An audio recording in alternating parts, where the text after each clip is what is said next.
अरमान अभिरा ने किया ऋषभ को एक्सपोज, सबके सामने आया ऋषभ का असली चेहरा, किया पुलिस के हवाले। जी हाँ दोस्तों, टीवी के सबसे पॉपुलर शो ये रिश्ता क्या कहलाता है हेकमिंग ट्रैक के बारे में। दोस्तों, आने वाले एपिसोड्स में आपको एक ऐसा रोंगटे खड़े करने वाला ट्विस्ट देखने को मिलेगा जो पूरे पोद्दार परिवार की नींव हिलाकर रख देगा। एक तरफ अरमान की एक बेहद खतरनाक बीमारी का खौफनाक सच पूरे परिवार को रुला देगा, तो वहीं दूसरी तरफ मासूमियत का चोला पहने हुए ऋषभ का असली और घिनौना चेहरा सबके सामने बेनकाब होगा। जी हाँ, ऋषभ खुद सबके सामने चीख-चीख कर अपना गुनाह कबूल करेगा और पुलिस के हत्थे चढ़ेगा। लेकिन यह सब हुआ कैसे और अभिरा अरमान ने मिलकर यह जाल कैसे बिछाया? चलिए आपको विस्तार से पूरी कहानी बताते हैं। अरमान की तेजी से गिरती हुई मानसिक हालत और उसकी भूलने की बीमारी को सबके सामने ला देगा।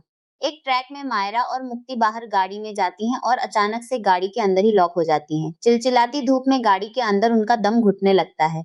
अरमान उन्हें गाड़ी में बंद देखकर घबराता है और कहता है कि तुम दोनों रुको, मैं अभी घर के अंदर से गाड़ी की दूसरी चाबी लेकर आ। लेकिन जैसे ही अरमान चाबी लेने के लिए अंदर जाता है, वहां अचानक से अभिरा की आंख में कुछ पेंट गिर जाता है। अरमान तुरंत सब कुछ छोड़कर अभिरा की मदद करने लगता है। उसकी आंख धोने के लिए पानी लाता है और उसे चेक करता है। लेकिन इस पूरी अफरा-तफरी में अरमान की याददाश्त उसे इतना बड़ा धोखा दे देती है कि वो बाहर गाड़ी में तड़प रही बच्चियों को पूरी तरह से भूल जाता है। उधर गाड़ी के अंदर मायरा और बद से बदतर होती जा रही होती है। तभी वहां से गुजरते हुए अचानक अभिरा की नजर उन बच्चियों पर पड़ती है। उन्हें तड़पता देख अभिरा के होश उड़ जाते हैं।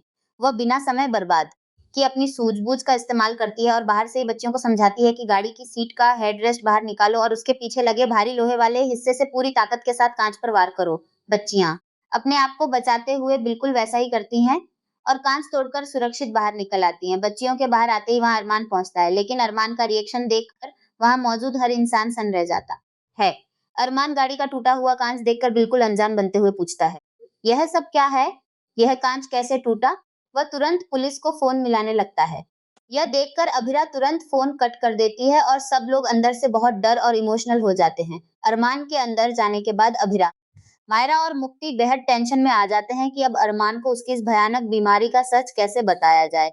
मायरा डर के मारे कहती है कि पापा को यह बात बिल्कुल नहीं बतानी चाहिए, लेकिन तभी मुक्ति बहुत ही समझदारी से कहती है कि याद है ना, जब हमसे सच छुपाया गया था तो हमें कितना बुरा लगा था। तो सोचो पापा को कितना बुरा लगेगा अगर उनके खुद के साथ आखिर क्या हो रहा है। मुक्ति की यह बात अभिरा के दिल को छू जाती है। अभिरा एक कड़ा फैसला लेती है और हिम्मत करके अरमान के पास जाकर उसे सारी सच्चाई बता देती है। वो उसे बताती है कि तुम सब कुछ भूल रहे हो और हालत बिगड़ती जा रही है। हमें तुरंत डॉक्टर के पास चलना होगा। अपनी इस भयानक बीमारी का सच जानकर अरमान अंदर तक टूट जाता है, लेकिन डॉक्टर के पास जाने से पहले अरमान फैसला करता है कि वह अपनी बेटी माया के स्टॉकर का पर्दाफाश करके ही दम लेगा। इसके बाद सीरियल में आता है सबसे बड़ा मास्टर स्ट्रोक।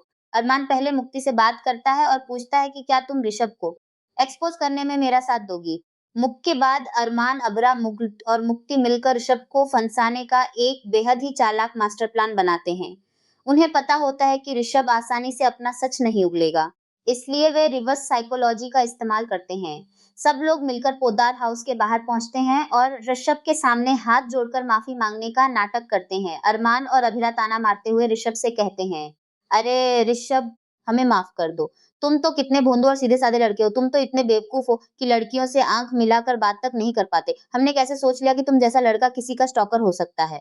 दोस्तों, एक क्रिमिनल का अहंकार बहुत बड़ा होता है और ऋषभ से अपनी यह बेइज्जती बर्दाश्त नहीं होती। यह बातें ऋषभ के दिमाग पर सीधा वार करती हैं और वह पूरी तरह से ट्रिगर हो जाता है।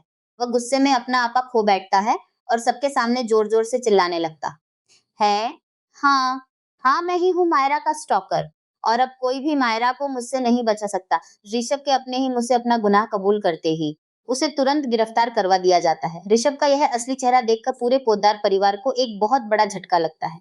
अब देखना यह बहुत ही दिलचस्प होने वाला है कि ऋषभ के जेल जाने के बाद क्या परिवार में शांति लौट पाएगी, और सबसे बड़ा सवाल यह है कि अरमान की इस भूलने की बीमारी का आगे क्या अंजाम होगा।